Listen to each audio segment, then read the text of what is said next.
Hey guys, a very quick video for you today, just showing you how to use the Nespresso Creatista Pro machine to make an espresso and then also to make a cappuccino. They're probably the two most popular drinks, aren't they?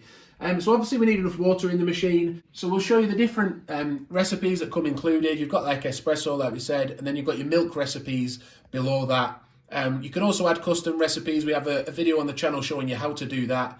But we're going to start by making an espresso. So you just click on the espresso button, then you can, if you want to, say you like a little bit more or less water or coffee, coming through, you can adjust that a little bit, but there's a recommended setting for it. The next thing, obviously, pop the shelf out. There's a little shelf here, so we can pop that out, pop your cup underneath, then place your pod inside. So we've just got a pod here, standard Nespresso pod. It's actually a compatible one. It does take those. And then just hit go, really, hit the play button.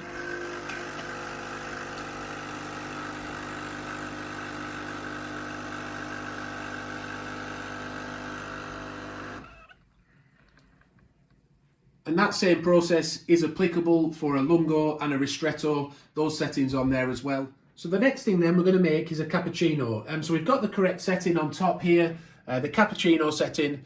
Obviously scroll it up and down if you want a different one, but we're going to go for a cappuccino.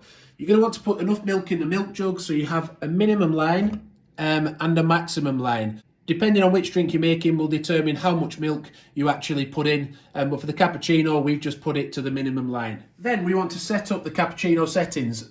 I mean, obviously you can just have it as standard if you want to, but you can on this one change the coffee volume again. If you want to add more coffee volume, then you can go up and down, or less coffee volume. But I think each one of these represents about 5 millilitres.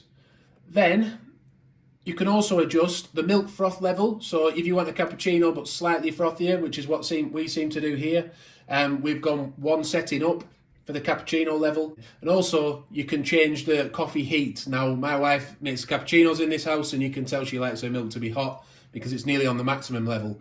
But yeah, again, you can adjust that. I better put it back though, or she won't be happy. So the next step then, if we have a look here, there's a little metal dot there.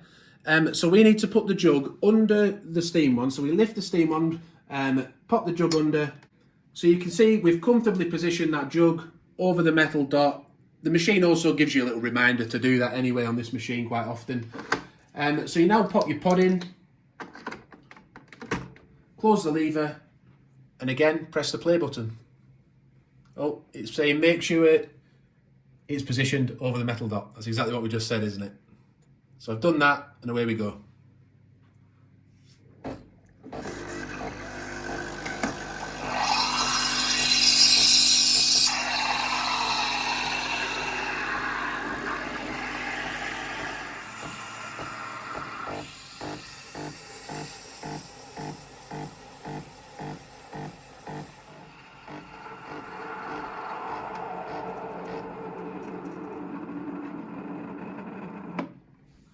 So once it's finished frothing the milk, we'll remove the cappuccino glass, remove the milk from under the spout, from under the steam wand.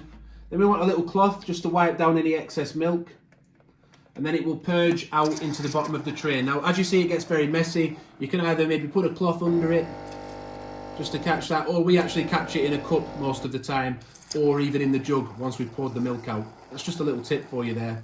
Thanks for watching and bye for now.